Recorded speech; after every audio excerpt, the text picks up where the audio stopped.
हाँ भाई, चाहे तो मुझे ओडा लाइट का टाइटल दो या फिर ना दो, पर जो मैंने लास्ट वीडियो में कहा था वो यार 50% चीजें सच होने जा रही हैं इस चैप्टर के अंदर, जहां हमारे पास चैप्टर 1099 के स्पॉयलर्स आ चुके हैं। और भाई इन स्पॉयलर्स में वही चीजें हैं जो मैंने तुम्हें लास्ट वीडियो के अंदर बताई थी, जहां पे बेसिकली मैंने प्रिडिक्शन किया था कि चैप्टर 1099 के अंदर क्या क्या चीजें हो सकती है, जिसके अंदर भाई जो भी प्रिडिक्शन मैंने करी थी, यहाँ पे मुझे लगता है कि 50% वो चीजें सच होने जा रही है। क्योंकि स्पॉयलर्स को देख के तो भाई बिल्कुल ऐसा ही लग रहा है। और तुम लोग थोड़े कंफ्यूज हो रहे होगे कि भाई ये फेस कैम क्यों और पीछे का अच्छा लग रहा है ना भाई, सही है ना पीछे का।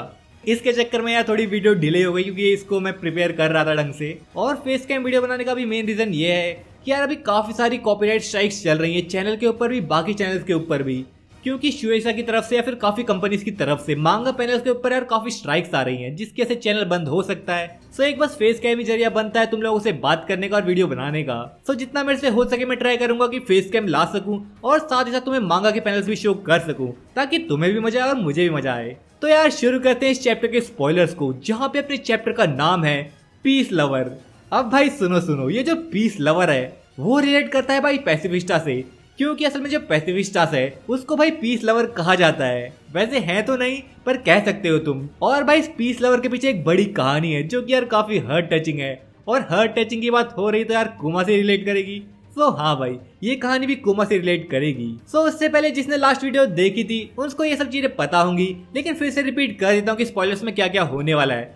बेसिकली लास्ट चैप्टर के अंदर हमने देखा था कि भाई जो किंग बकोरी है वो वापस आ गया था और वो लोगों के ऊपर अत्याचार करना शुरू कर दिया था, जिसकी वजह से लोग सारे कुमा के पास आए थे, क्योंकि भाई कुमा ही एक बंदा था जो उनको बचा सकता था। तो यहाँ पे किंग बेकोरी अकेले नहीं आया था, बल्कि वो लेके आया था मरीन्स को। और यहाँ पे जो मरीन्स है वो किंग बेकोरी का साथ दे रही थी, क्योंकि भाई किंग बेकोरी जो है वो पहले भाई सेलेस्टियल ड्रैगन्स को ट्रिब्यूट देता था, तो ऑब्वियसली गवर्नमेंट उसकी मदद तो करेगी ही। यहाँ पे किंग बेकोरी मरीन्स के मेंबर को लेके आया था और लोगों को मार पीट रहा था। तो यहाँ पे हम कुमा को देखेंगे जो कि भाई उन सबको पेलेगा और भाई किसी की मदद भी नहीं लेगा। यहाँ पे कुमा अकेले सबको पेल देगा। ऑब्वियसली भाई कुमा पावरफुल तो है ही, ऊपर से उसके पास पॉप और डेल फ्रूट भी है। जिसके बाद जैसा कि सब लोग कह रहे थे कि कुमा एक टायरेंट किंग रहा है, जो कि हमने जिम्बो के मुझ से कहते हुए सुना था, तो यहाँ पे उसी चीज की बात हो रही है कि यहाँ पे किंग बेकोरी को वापस से भगाने के बाद कुमा को यार किंग डिक्लेयर कर दिया जाएगा। पर कुमा यहाँ पे असल में किंग बनेगा नहीं, बल्कि कुमा ऐसे ही बस नाम का किंग होगा और उसके बदले कोई और कंट्री को चलाएगा। तो भाई यहाँ पे थोड़े टाइम तक ऐसे सिलसिला चलते रहा कि किंग बेकोरी बार बार हार जाता है, उसको कुमा यहाँ से भगा देता है और वो फिर से वापस आ जाता है, लेकिन हर बार कुमा उसको भगा के रहता है। जहाँ पे कुमा किंग तो बन ही चुका था, बस नाम का ही हो चाहे, पर किंग तो बन ही गया था।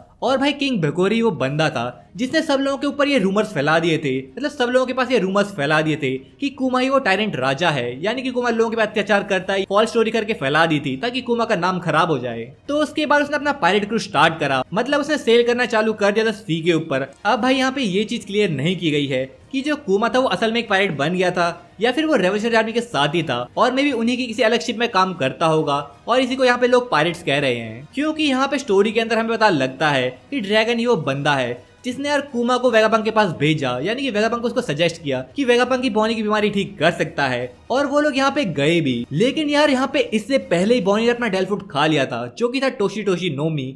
अब वो उसे कहाँ से मिला, कैसे मिला और उसने क्यों खाया, ये तो भाई चैप्टर में ही हम देख पाएंगे। बट यहाँ पे वेगापंक के पास जाने से पहले उसको डेल फ्रूट मिल चुका था शायद, या फिर ये स्पॉयलर्स अभी आगे पीछे हैं और वो जब लैब में ही गई होगी तो वहाँ पे एक डेल फ्रूट रखा होगा, उसने गलती से खा लिया होगा, ऐसा भी हो सकता है। जिसके बाद हम वही सीन देखेंगे कि कुमा बॉनी के साथ गया था एगेट के अंदर ताकि वो बॉनी की बीमारी ठीक कर सके, जो कि थी सैफायर स्केल। तो यहाँ पे वेगापंक ने उससे कहा कि मैं बीमारी तो ठीक कर दूंगा, और ऐसा थोड़ी बातचीत जहाँ पे चली। लेकिन यहाँ पे वेगापंक ने एक शर्त रखी कि मैं तेरे ऊपर रिसर्च भी करूंगा उसके बदले, मतलब वही एक्सपेरिमेंट करूंगा और उसके बदले एक पैसिफिस्टा बनाऊंगा।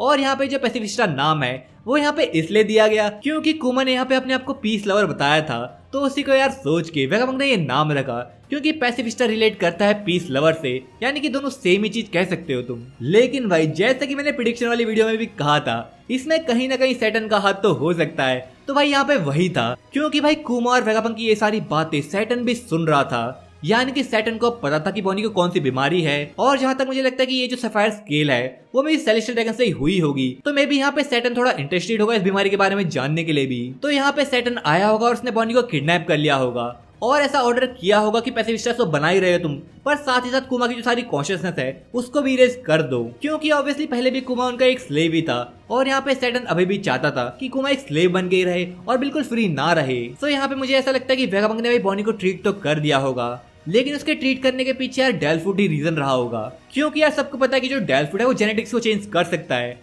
और जो बॉनी का डेल्फूट था टोशी नोमी, वो तो भाई एज फ्रूट ही था, और ये जो बीमारी थी वो भी कहीं ना कहीं एज से रिलेट कर रही थी, क्योंकि जैसे जैसे बॉनी बड़ी होगी उसकी बीमारी बढ़ती जाएगी और वो मर जाएगी। सो हो सकता है कि भाई इसी जेनेटिक मॉडिफिकेशन की मदद से यहाँ पे वैगन ने बॉनी को ठीक करा हो। और जो पहले हमने सैटर्न और लूची के मुंह से बात सुनी थी कि उन लोगों ने बॉनी को पकड़ रखा था, पर यहाँ पे बॉनी भागे तो उनको फर्क नहीं पड़ता, क्योंकि बॉनी से उनका जो काम था वो हो गया था। क्योंकि भाई यहाँ पे एक काम तो ऐसा हो सकता है, उन्होंने बॉनी को इसलिए पकड़ा हो ताकि कुमा अपनी कॉन्शियसनेस खो दे और कुमा उनके अगेंस्ट रिवोल्ट भी ना करे और उनसे लड़ने की कोशिश भी ना करे और चुपचाप पैसिफिस्टास भी बन जाए। और यहाँ पे जो दूसरा रीजन होगा वो भाई सेफायर स्केल डिजीज हो सकता है, क्योंकि जैसा कि मैंने कहा कि सेलेस्टियल ड्रैगन कोई बीमारी हो सकती है, क्योंकि गिनी को पहले बीमारी नहीं थी और मैजिस के अंदर जाते ही हुई थी।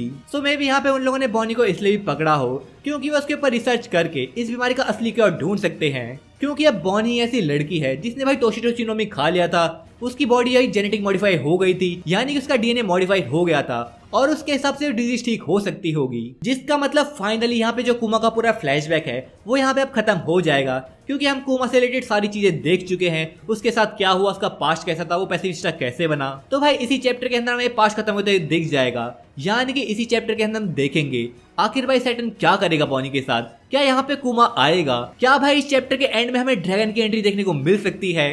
क्योंकि चैप्टर 1100 के अंदर सब लोग ऐसा कह रहे हैं कि ड्रैगन आ सकता है, क्योंकि करीब 1000 चैप्टर पहले ड्रैगन आया था इन चैप्टर 100, तो 1000 चैप्टर के बाद ड्रैगन को लाना एकदम सही रहेगा। तो अभी के लिए ज्यादा बकबक नहीं करता हूँ, मिलता हूँ आपको चैप्टर के फुल एक्सप्लेनेशन के साथ, तब तक के लिए सायोनारा।